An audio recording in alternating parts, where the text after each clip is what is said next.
നമുക്കറിയാവുന്നൊരു കാര്യമാണ് ശ്വേത മേനോനെ ഏറ്റവും കൂടുതൽ ഹിറ്റാക്കിയ സിനിമകളിലൊന്നാണ് രതി നിർവേദം. എന്തായാലും അതുമായിട്ട് ബന്ധപ്പെട്ട ഒരു രസകരമായ ഒരു സംഭവമാണ് നമ്മൾ ഈ ഒരു വീഡിയോയിലൂടെ നോക്കാൻ പോകുന്നത്. അതിലേക്ക് പോകുന്നതിന് മുമ്പ് നിങ്ങളൊരു ശ്വേത മേനോൻ്റെ ആരാധകൻ അല്ലെങ്കിൽ ആരാധികയാണെങ്കിൽ തീർച്ചയായിട്ടും ഈ ഒരു വീഡിയോയ്ക്ക് ലൈക്ക് ചെയ്തിട്ട് കാണുക. 200 ലൈക്കിൻ്റെ ടാർഗറ്റ് എന്ന് പറയുന്നത്. സോ എന്തായാലും നിങ്ങൾക്ക് എല്ലാവർക്കും അറിയാം ശ്വേത മേനോൻ ഞാൻ നേരത്തെ പറഞ്ഞ് അവർ ഹിറ്റാക്കിയ ഒരു സിനിമയാണ് രതി നിർവേദം എന്ന് പറയുന്നത്. കുറച്ചുകൂടെ ഹിറ്റാക്കിയൊരു സിനിമയാണ്. ആ ഒരു സിനിമ ഏത് തരത്തിലാണ് എടുത്തു വെച്ചിരിക്കുന്നതെന്ന് നിങ്ങൾക്ക് എല്ലാവർക്കും അറിയാവുന്നൊരു കാര്യമാണ്. എന്തായാലും ഇന്ന് അവരോട് ഒരു പാപ്പരാസി എന്ന് ചോദിച്ചു, അതായത് രതി നിർവേദം 3 എന്ന് ഇറങ്ങാൻ പോകുന്നതെന്ന്. അപ്പോൾ അവർ പറഞ്ഞ മറുപടി എന്ന് പറയുന്നത് വളരെ പെട്ടെന്ന് തന്നെ ഇറങ്ങുമെന്നാണ്.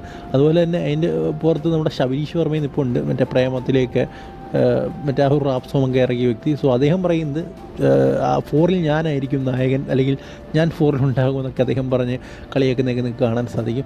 സോ രതി നിർവേദം 2 ഇറങ്ങിയിട്ടുണ്ടോ എനിക്കറിയത്തില്ല, ഞാനാകെ ഒരു രതി നിർവേദം കണ്ടിട്ടുള്ളൂ. സോ ഇനി 3 ഒക്കെ എപ്പോഴാണ് ഇറങ്ങുന്നതെന്നൊക്കെ പലരും ചോദിക്കുന്നു. എന്നാലും ഇതിനെക്കുറിച്ചൊക്കെയുള്ള നിങ്ങളുടെ അഭിപ്രായം കമൻറ്റ് ബോക്സിൽ പറയുക. എന്തായാലും ശ്വേത മേനോൻ്റെ ആയിട്ടുള്ളൊരു രതി നിർവേദം എന്ന് പറയുന്ന ഓർമ്മയേ ഉള്ളൂ. അതിന് മുമ്പ് പണ്ടത്തെ ഒരു ഓർമ്മ ഉണ്ടെന്ന് എനിക്കറിയാം.